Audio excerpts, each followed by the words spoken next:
What's up mga boss? Andito na kami. Ayan. As you can see, may naniningil na ng fee sa amin sa parking. So, andito na kami. Makikita ninyo yung ganda ng view, yung dami ng puno sa kapaligiran namin. So, ito yung dyan kayo magbabayad guys ng fee para makapasok kayo, entrance fee para makapasok kayo dito sa loob. So, andito na kami sa Daranac Falls. So, grabe, nakaka-relax yung rito, yung kapaligiran dito. And yun guys, akala namin konti lang yung pumapasyal dito, yung mga mag-swimming dito, pero pagdating pa lang namin doon sa parking sa taas guys, ang daming motor guys. Makikita rin ninyo sa likod, merong 4 wheels. And yun, may mga tarpaulin din kayong makikita, which is makikita ninyo doon sa tarpaulin yung mga yung mga cottages. Ayan, yung poles yan makikita ninyo doon sa tarpaulin bago kayo pumasok ng entrance. And yun, no, ilog yun makikita ninyo. Ito, naglalakad ako rito sa sa hangin bridge. So makikita ninyo dito sa baba, no, so medyo mataas. And yun, makikita ninyo, hindi ko alam sapa ba yan o ilog yan. So yun guys, ayan, so malapit na tayo makatawid guys dito sa hangin bridge. And makikita ninyo guys na sobrang ganda talaga dito sa loob. So yun, dito pa lang sa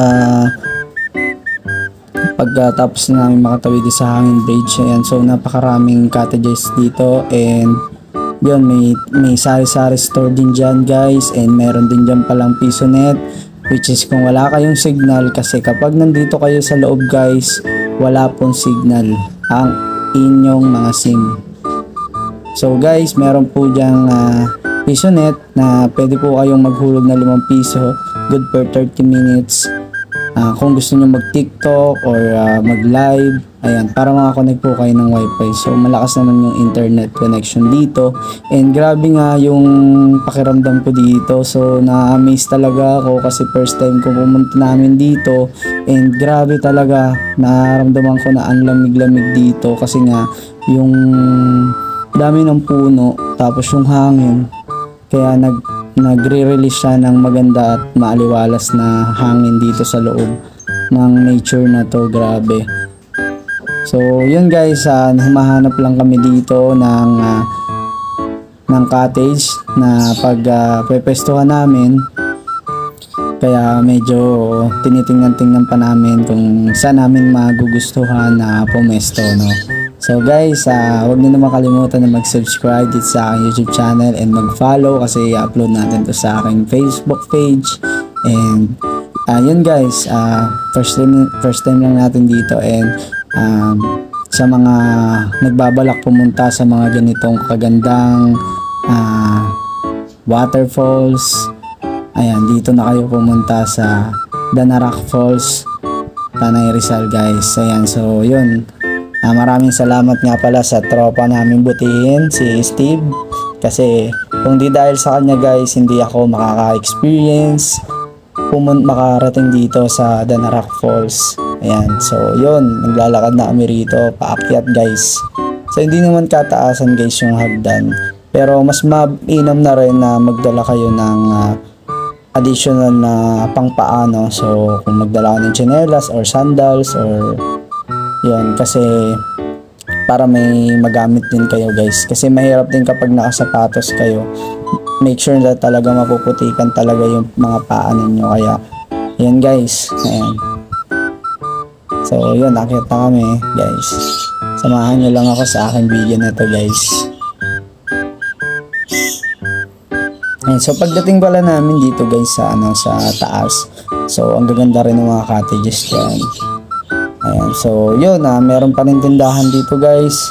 Ayan, kahit saan guys, pwede kayong pumesto dyan kung saan nyo gustong maglagay dyan ng pagkain or mag-ihaw. Yan, may mga ihawan din pala dyan guys. Kaya hindi rin talaga kayo mag-iisip kung saan ba kayo mag-iihaw o saan ba kayo magluluto. Ayan, kung gusto niyo sa taas, ayan, kagaya dito sa pepestuhan namin, pwede kayo dito. Or kung gusto niyo na medyo malapit lang sa tubig, ayan, pwede naman. So, napakarami talagang cottages, guys.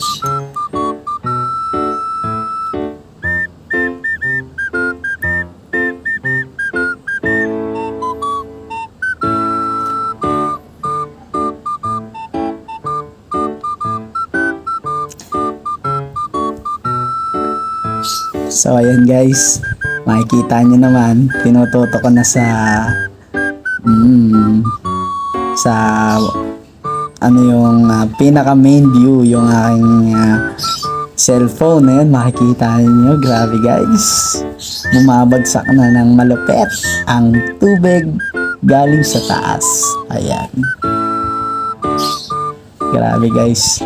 So mamaya guys, ayan, lalangoy tayo dyan guys, and yun, punta muna tayo sa ating cottage guys. And sa mga sa mga gustong mag-rent ng